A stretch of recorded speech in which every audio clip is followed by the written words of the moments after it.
Hello. Hello कौन? अरे हम तोर मगहिया भातार बड़ी आजकल अंग्रेजी बोल रही है। वो बतिया याद हो कि ना गे? कौन बतिया? अरे वही जो कहलियन कि तोरे संग जीवो मरबो। अच्छा हाँ याद है। तो चल मी लगनिया आ गले बियावा कर्मी की ना गे? नहीं हमर शादी होए वाला हम ना। यही कहली कि हम तोरे संग जीवो मरबो, चाहे जे हो जाओ तोर द्वार पे बारात हम ही लेके अबो। देख हम कह देती हो। रे हरामी बात कहे तो समझ में नहीं आवे हो। आगे हरामी कहे तो हैले सुन।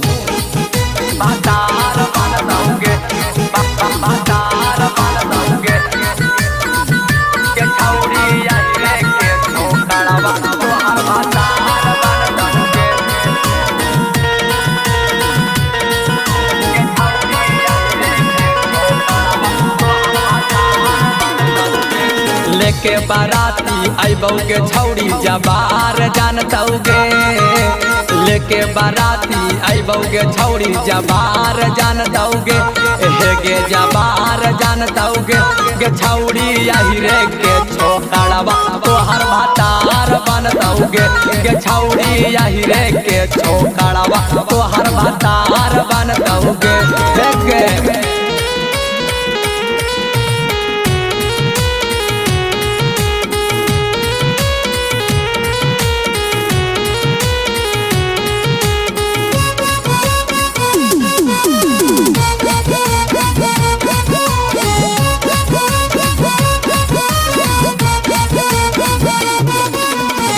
रखबौ बना के छौड़ी घरवा में रानी के होवे ना देबौ तोहरा कवनो परेशानी गे।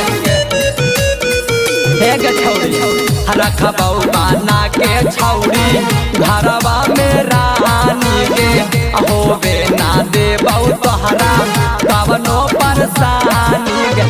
सुन गे छौड़ी मांगे के तहरा सिंगार बनतौगे। सुन गे छौड़ी मांगी के तारा सिंगार बनतौगे। हे गे सिंगार बनतौगे गे छौड़ी यही रे के छोकड़वा तोहर भातार बनतौगे। गे छौड़ी यही रे के छोकड़वा तोहर भातार बनतौगे। भातार बनतौगे भातार बनतौगे।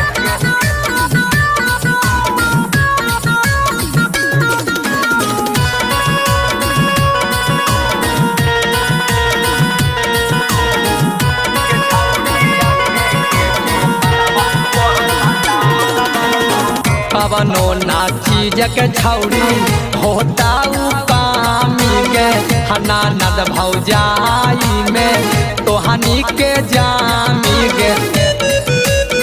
हे गे छौड़ी त कवनो ना चीज के छौड़ी होता कामी गे। हना नद भौजाई में खूब धाके जामी गे। सोनू बिहारी रंजन रंगीला कहार बनतौगे। सोनू बिहारी गुड्डू प्रेमधन कहार बनतौगे। हे गे कहार बनतौगे गे छौड़ी यही रे के छोकड़वा तोहर भातार बनतौगे। गे छौड़ी यही रे के छोकड़वा तोहर भातार बनतौगे। लेके बाराती अबो के छौड़ी जबार जानतौगे। हे गे जबार जानतौगे गे छौड़ी यही रे के छोकड़वा तोहर भातार बनतौगे। गे छौड़ी यही रे के छोकड़वा तोहर भातार बनतौगे।